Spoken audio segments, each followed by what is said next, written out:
تیرے رخسار و لب کی رعنائی نو دمیدہ گلاب کی سی ہے۔ اب دیکھیے غزل کی یہی ایک خصوصیت ہے کہ اس میں شاعر کبھی ایک شعر میں ایک بات کہہ دیتا ہے، دوسرے شعر میں کہیں اور پہنچ جاتا ہے، کیونکہ غزل کا ہر شعر مکمل اکائی ہوتا ہے، مکمل الگ الگ جز ہوتا ہے، الگ الگ حصہ ہوتا ہے۔ اب دیکھیے یہاں پر شاعر نے ایک محبوبہ کی طرف اشارہ کر کے اپنے معشوق کی طرف اشارہ، حسن کی تعریف کرتے ہوئے کہہ رہے ہیں تیرے رخسار و لب کی رعنائی، تمہارے رخسار گال اور لب تمہارے ہونٹ، رعنائی ان کی خوبصورتی، اٹریکشن، ٹھیک ہے، ان کی تازگی، تیرے رخسار و لب کی رعنائی، تمہارے گالوں کے اور تمہارے ہونٹوں کی، ٹھیک ہے، چمک دمک، رعنائی، خوبصورتی، اٹریکشن، اور اس کو ہم کہہ سکتے ہیں تمہارے رخسار و لب کی، تمہارے چہرے کی بھی خوبصورتی یا تمہارے ہونٹوں کی خوبصورتی، اور اس کی جو اٹریکشن، اس کی جو چمک دمک کیا کر رہی ہے، بالکل اب آگے تشبیہ دے رہے ہیں اس کو، نو دمیدہ گلاب کی سی ہے۔ ارے وہ تو نو دمیدہ، تازہ تازہ کھلے ہوئے، نو دمیدہ تازہ تازہ کھلا ہوا، نو کا مطلب نیا نیا نیا، تازہ تازہ، ٹھیک ہے، دمیدہ، ٹھیک ہے، کھلنا، نو دمیدہ، دمیدہ کا مطلب کھل جانا، نکل جانا، پھول کا کھلنا، نو دمیدہ نیا،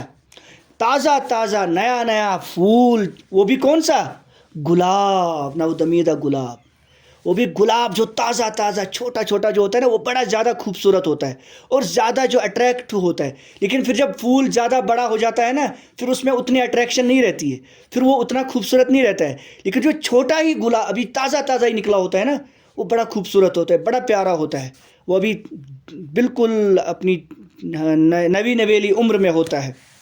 تو اسی کو کہا نو دمیدہ گلاب کی سی ہے، بالکل لگ رہا ہے کہ بالکل تازہ تازہ کھلا ہوا گلاب کی طرح ہے، بالکل، اس کو کہتے ہیں تشبیہ۔ اب اگلا شعر دیکھیے، اب بھی کتنے فرات ہیں بے فیض، جو چمک ہے سراب کی سی ہے۔ یہاں پر شاعر نے، جب شاعر کسی، جو آخری والا شعر ہے نا، اس میں شاعر نے اس کو جب شاعر جو کیا کرتا ہے،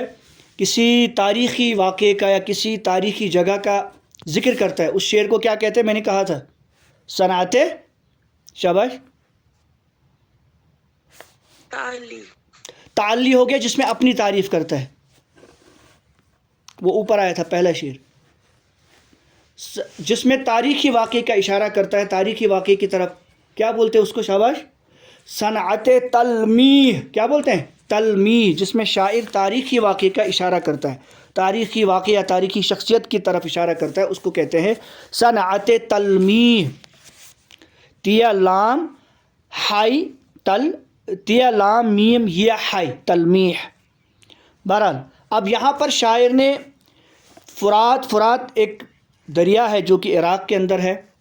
ٹھیک ہے، بے فیض کا مطلب ہوتا ہے جو فائدہ نہ دے۔ اصل میں فرات کو اس نے بے فائدہ کیوں کہا، کیونکہ دریائے فرات نے اتنا پانی ہونے کے باوجود امام حسین اور ان کے ساتھیوں کربلا کے اندر ان کی پیاس نہیں بجھائی تھی، اسی کو شاعر نے یہاں پہ کہا بے فائدہ۔ اس کا کیا فائدہ، جو پیاسوں کی پیاس نہ بجھا سکے، تو یہ کہہ رہے ہیں کہ اب بھی کتنے فرات ہیں بے فیض، ٹھیک ہے، یعنی کل ملا کے شاعر یہ کہنا چاہتے ہیں کہ آج بھی بہت سارے لوگ بے فائدہ ہے، اس دنیا میں بہت ساری چیزیں بے فائدہ ہے۔ کیوں، آگے خود اس کی تشریح کریں کس طرح سے بے فائدہ ہے۔ جو چمک ہے سراب کی سی ہے، کیونکہ ان دریائے فرات کی طرح جو ہے ان میں بھی تازگی ہے، دور سے لگ رہا ہے کہ کچھ ہے، ان میں جو چمک ہے، لیکن وہ سراب کی سی ہے، وہ دھوکے کی سی ہے۔ اصل میں سراب کسے کہتے ہیں، سراب کہتے ہیں ریگستان جو ہوتا ہے نا، ریگستان کے اندر دور سے جو ریت ہوتی ہے نا، وہ ایسا لگتا ہے کہ گویا کہ یہ پانی ہے۔ ریگستان میں دور سے ریت کے اوپر جب سورج کی روشنی پڑتی ہے تو وہ ایسا لگتا ہے کہ گویا کہ یہ کیا ہے، پانی ہے، لیکن جب نزدیک پہنچ جاتے ہیں نا، وہ پانی وانی کچھ نہیں ہوتا ہے، اصل میں وہ اس کے اوپر لائٹ پڑ رہی ہوتی ہے سورج کی، تو وہ ایسا چمکنے کی وجہ سے ایسا لگتا ہے گویا کہ دور سے پانی لگتا ہے، تو اس لیے اس کو کیا کہتے ہیں؟ سراب کہتے ہیں، دھوکا، یعنی انسان دھوکا کھا جاتا ہے۔ چمک دمک تو ہے اس میں، لیکن جب سامنے پہنچ جاتے ہیں وہ چیز نہیں ہوتی ہے جو ہم نے خیال کی ہوتی ہے اس کے بارے میں۔ تو شاعر یہاں پر یہ کہہ رہے ہیں کہ اب بھی کتنے فرات ہیں بے فیض، اب بھی بہت سارے دریائے فرات کی طرح بہت ساری چیزیں اس دنیا میں بے فائدہ ہے، کوئی فائدہ نہیں ان کا، کچھ بھی نہیں کر پاتے ہیں، انسان کو نہ فائدہ پہنچا رہے، نہ اپنے آپ کو فائدہ پہنچا رہے، نہ اپنے ماں باپ کو فائدہ پہنچا رہے، نہ سوسائٹی کو فائدہ پہنچا رہے، کچھ بھی نہیں، بے فائدہ، دولت سب کچھ ہے لیکن فائدہ کچھ نہیں ان کا۔ کیوں؟ آگے بتا رہے ہیں کہ جو چمک ہے نا اس میں، اس زندگی میں، اس نام نہاد کی زندگی میں، اس نام نمود کی زندگی میں، دکھنے میں لگ رہا ہے شاید زبردست پتہ نہیں کیا ہوگا، لیکن چمک جو ہے نا اس میں وہ دھوکے کی ہے، وہ دھوکہ اور سراب ہے، ٹھیک ہے۔